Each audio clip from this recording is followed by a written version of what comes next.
Hey folks, Aaron Rabinowitz here for RedGiantTV.com.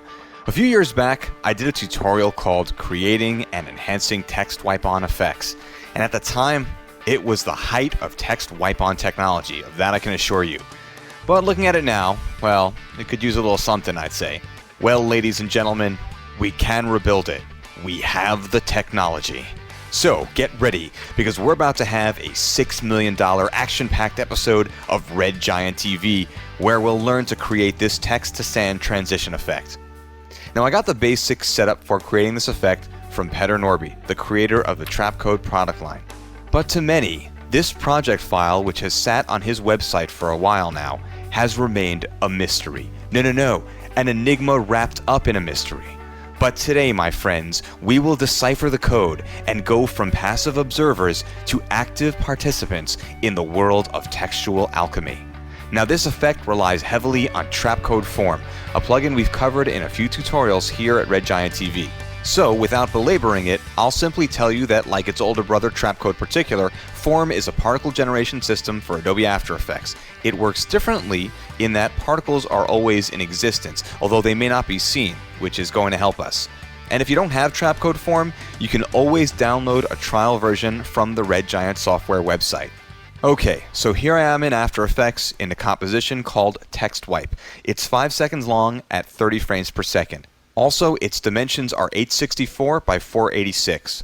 I have some text that uses the bevel and gradient layer styles in After Effects, but I won't get into how I set that up here. You could just as easily bring in a logo or text from Photoshop or Illustrator, or a rendered image from your 3D program.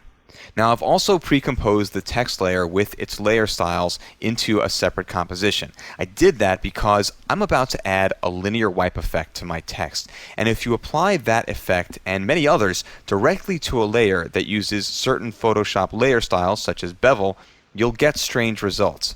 By pre-composing the text and nesting it here in this composition, After Effects sees the text not as text with the bevel layer style, but rather as a flat picture of bevel text. To learn more about nesting and pre-composing, check out my 2-part tutorial covering this at allbetsareoff.com. And for what it's worth, you don't have to do this with images or text that you bring in from Photoshop or your 3D program. This is only for my particular situation where I'm using text with live layer styles. Anyway, with my text pre-comp selected, I'll choose Effect, Transition, Linear Wipe. In the Effects panel, I'll set the wipe angle to -90. Then, I'll set the feather property to 20, which will blur the edge of the effect a bit. Then at frame 15, I'll set the transition completion up to 100%. And then, I'll set a keyframe by clicking on the stopwatch. Then in the timeline, I'll move down to the 4-second mark, and back in the effects panel, I'll set the transition completion down to 0%. A quick RAM preview, and we can see our text wiping onto the screen. Now I'm going to jump into my next composition called Build Up, also 5 seconds long, same dimensions, etc. I'll hit Ctrl-Y or Command-Y on a Mac to create a new solid, and I'll set the solid to be the same size as the composition. Also, I'll set the color to white. Then, with that done, I'll click OK to confirm the creation of the solid. With the solid still selected, I'll again add the linear wipe effect by choosing Effect, Transition, Linear Wipe. In the Effects panel, I'll leave it set to its default angle of 90 degrees, but I'll set the feather property up to 100. Then at frame 15, I'll set a keyframe for transition completion at its default value of 0%. Then, in the timeline, I'll move down to the 4-second mark, and back in the effects panel, I'll set the transition completion to 100%. A quick RAM preview, and we can see our white solid being wiped off the screen. Now, just so you know, this little animation we just created will be doing most of the hard work in this project. We're going to use it to drive the motion of the particles in Form, as you'll soon see.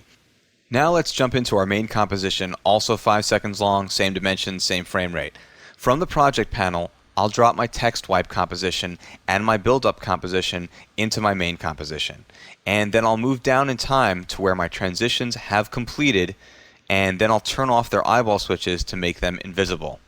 Then I'll hit Ctrl Y to add a new solid, and in the dialog, I'll name it Form. And I'll make it the same size as my composition. Color shouldn't matter. I'll click OK to confirm the creation of the new solid. Then, with the solid still selected, choose Effect, Trapcode, Form. Then, in the Effects panel, go into the base form settings and make the following changes. Set the size X to 864, and then set the size Y to 486. I set it to these values because this is the resolution of my composition, and I want the particles to be laid out across the entire comp. Next, set the particles in X to 864, and then set the particles in Y to 486. And then set the particles in Z to 1. Again, we're doing this so that each pixel of my composition has a potentially visible particle. We may not use every particle, or rather not every particle will be visible, but this ensures that if we need a particle visible any place in this composition, it will be there. As far as what determines which particles are visible or not, we'll cover that next. Go into the Layer Maps area and set the following. For color and alpha, set the pull down to our text wipe precomp. Then set the functionality pull down to RGBA to RGBA. This tells Form to use the color and the alpha channel or transparency channel of our text as the color and the alpha for the particles. Finally, set the map over property to XY so that it maps the color and alpha across XY space and not, for example, into Z space, which you might use in some situations. As you can see, we now have our text, but it's actually made up entirely of particles. But something is off about the colors. So go into the Effects panel in the Particle section at the bottom and set the Particle Transfer Mode from the default Add to Normal. Setting the transfer mode from Add to Normal ensures that the particles won't change as they overlap each other. But having done that, now you may find that your logo seems darker than it should when compared to the original, or more correctly, it's really partially transparent. And that's because Form is using a feathered sphere as the particle type or shape for each particle. By feathering the sphere, part of the particle is transparent. So if you go into the particle settings and set the sphere feather to 0, you're going to have better luck. Unfortunately, it's often not enough. I've found that even when I reduce the sphere's feather to 0, it still looks partially transparent. And I think that's because pixels are actually square, not round. So with each of the particles filling in for a pixel, a round particle won't fully cover the area of one pixel due to anti-aliasing. So here's what we can do about that. Choose Effect, Color Correction, Levels. In the Effects panel, set the channel pull down to Alpha. Then tighten up the alpha input white to strengthen the alpha channel. Nice solution, right? Well, I wish I could take credit for it, but honestly, I got really stuck here. I tried a bunch of different things and nothing was working. So I put in a call to Red Giant Software's co-founder and director of products, Sean Seyfried, and it wasn't like there was a stock answer for it, but we talked it out a bit and I explained the problem, and he came up with the solution. Good stuff, man. Thanks. Okay, moving on. Let's get back into the Layer Maps area and go into the Disperse section. In there, set the Layer Property pull down to our Build-Up layer, and then tell it to map over XY. Then go into the Disperse and Twist settings and set the Disperse property to 200. That will tell Form how much to disperse the layers based on our build-up composition. Let's do a quick RAM preview and discuss what that means. So basically, what we're doing here is telling the layer to disperse the particles based on our black and white build-up composition, using the brighter areas to push particles out and around while using the darker areas to keep them in place.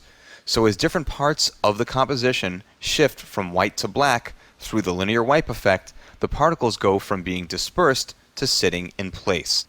Now the particles seem to fade into existence, but that's a trick. Remember, in trapcode form, the particles always exist. But in our case, at times they're invisible because remember, at the same time that we're causing our particles to coalesce into our text logo, in our text precomposition, we're also transitioning our text on through a linear wipe. And since that wipe affects the text alpha channel, our particles who are using the alpha channel of the text to determine their individual level of transparency appear to fade into existence as the linear wipe takes effect. By the way, if you recall, we also feathered the build-up wipe, and that's because we wanted the particles to somewhat gradually coalesce, or if we were reversing the transition, to gradually disperse. If there was no feathering, the shift from black to white would be very abrupt, and the coalescing or dispersal would not be nearly as natural. Speaking of which, now I think this is pretty cool, but it could use a little something to make it flow and twist more. In other words, to make it look a little more organic. So let's make some changes to some of the default form settings. Let's go into the layer map settings again, and then get into the fractal strength area. In there, set the layer pull down to our build-up layer, and set our map over property to XY. Then go down into the fractal field area and make the following changes. Set the displace property to 450, which will really help displace our particles a bit. Set the flow X to -30, which determines how far the particles flow into X space, and then set the flow Y to -30 as well. Finally, set the flow evolution to 20 to control the rate of the flow shape's evolution.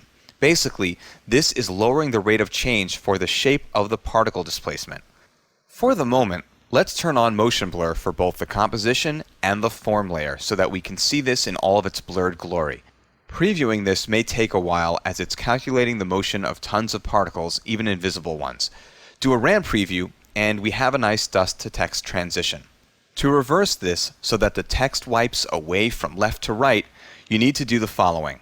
In our text composition, you need to set the linear wipe effects angle to 90 degrees, and then hit U to reveal the transition completion keyframes, and then select those keyframes and choose Animation, Keyframe Assistant, Time Reverse Keyframes, so that it now starts with a transition completion of 0% and ends with a value of 100%. Then, in the build-up composition, you need to set the wipe angle to -90 degrees, and then again reverse the transition completion keyframes. A RAM preview, and we have our text becoming dust.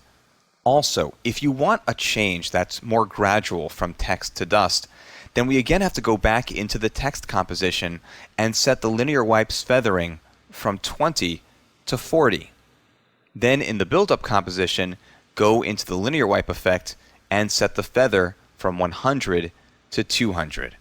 A RAM preview, and we have a more gradual transition from text to sand.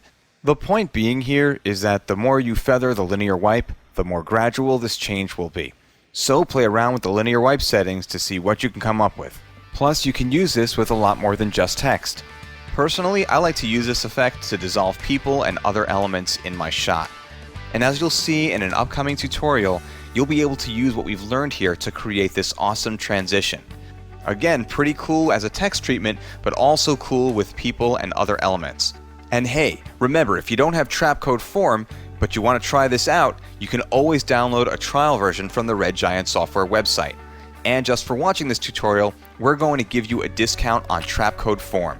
Go to redgiantsoftware.com/promos to get this and other special Red Giant TV deals. Now these are time-sensitive discounts. They won't last forever. All coupon codes expire 7 days from the launch date of each tutorial. So again, go to redgiantsoftware.com/promos to get the coupon codes for the most current Red Giant TV deals. Once again, I'm Aaron Rabinowitz for redgianttv.com. See you next time.